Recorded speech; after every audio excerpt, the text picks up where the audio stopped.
So let me ask you something. Have you ever been told you're just too quiet?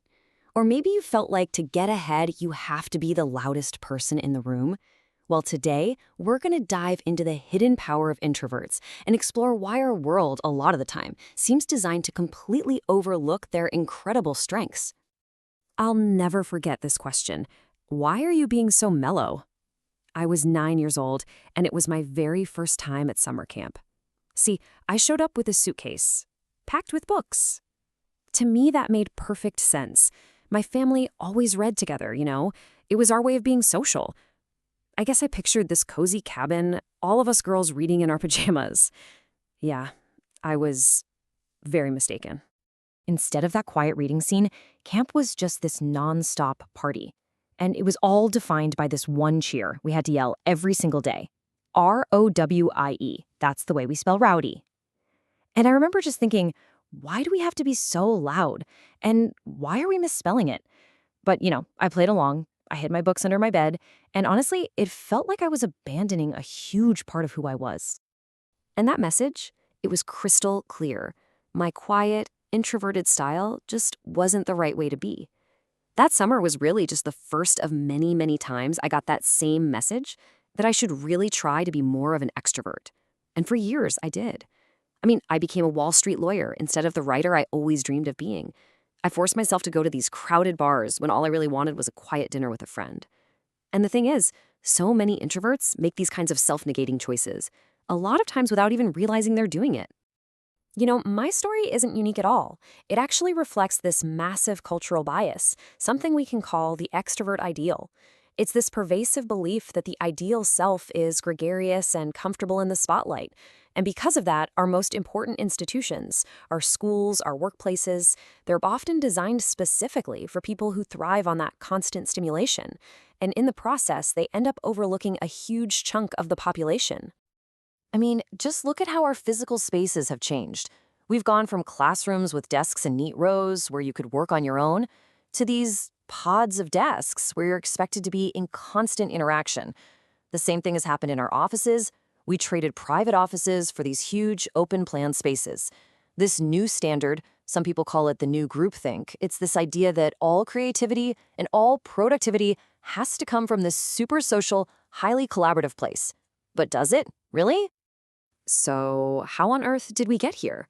Well, it wasn't always like this. There was a huge historical shift. America used to have what historians call a culture of character. Back then, people were valued for their inner self, their moral compass. Think of someone like Abraham Lincoln, right?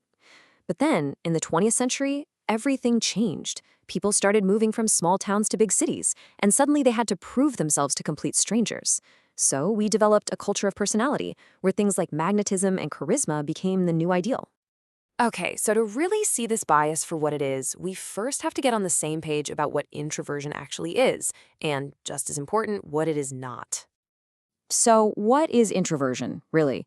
It's not about being antisocial or a hermit. Not at all. It's actually much simpler. It's all about how you respond to stimulation. Extroverts, they crave lots of it. Big parties, group brainstorming sessions, that's where they feel their best. But introverts, they feel most alive, most capable, and most energized in quieter, more low-key settings. And this next point is absolutely crucial. Introversion is not the same thing as shyness. Shyness is all about the fear of social judgment. Introversion is just a preference for less stimulation. You could be a totally confident introvert who's great at public speaking. You just need to recharge alone afterwards. And you can also be a shy extrovert who craves being at the party but is too anxious to talk to people. They're two completely separate things. And we're not talking about some tiny fraction of the population here. Somewhere between a third and a half of all people are introverts. Just think about that. That means 1 out of every 2 or 3 people you know, your coworkers, your friends, even people in your own family, is an introvert. So this bias we've been talking about, it doesn't just affect a few quiet people. It affects all of us. But here's the amazing thing that our culture so often misses. When we actually give introverts the space to just be themselves, they have these unique superpowers. And you see this shine, especially when it comes to things like leadership and creativity. Some of history's most transformative leaders were actually introverts. I'm talking about people like Eleanor Roosevelt, Rosa Parks, Gandhi. All of them described themselves as quiet or even shy. They didn't chase the spotlight because they wanted fame or glory. They stepped into it because they were so driven by their convictions, because they felt they had to do what was right.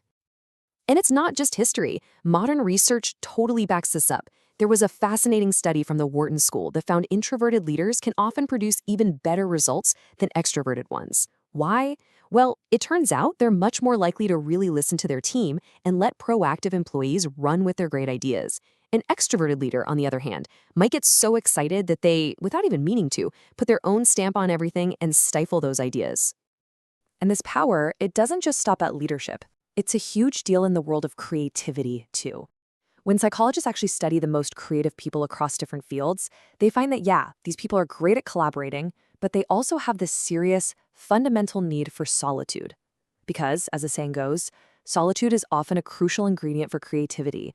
It's where the magic really happens. I mean, just think about it for a second. Charles Darwin, he would emphatically turn down dinner party invitations just so he could take these long walks alone in the woods. Dr. Seuss, he dreamed up all of his fantastical worlds working in a solitary, lonely bell tower office. And Steve Wozniak, the absolute genius who invented the first Apple computer, he says flat out that he never would have become an expert if he hadn't been an introvert who spent most of his childhood alone in his room. For all of them, solitude was the catalyst. So the big question is, how do we start to harness this power of quiet? I think there are 3 calls to action here, and they're for all of us, whether you're an introvert, an extrovert, or somewhere in between. Okay, first, we have to stop the madness of constant group work. Seriously, we need to build more privacy and autonomy back into our offices and our schools. Second, we all need to find our own wilderness. And I don't necessarily mean the actual woods, but a place where you can unplug and just get inside your own head. That's where the real revelations happen. And third, remember that suitcase full of books from my story? It's time for you to take a good, long look at what's inside your own suitcase. Figure out what you and only you bring to the world, and then find the courage to share it. So whether your suitcase is full of books or champagne glasses or skydiving gear, the world desperately needs you to open it up and share what's inside. And to all the introverts listening right now, the world needs you, and it needs the quiet things you carry. I wish you the absolute best of all possible journeys and the courage to speak softly.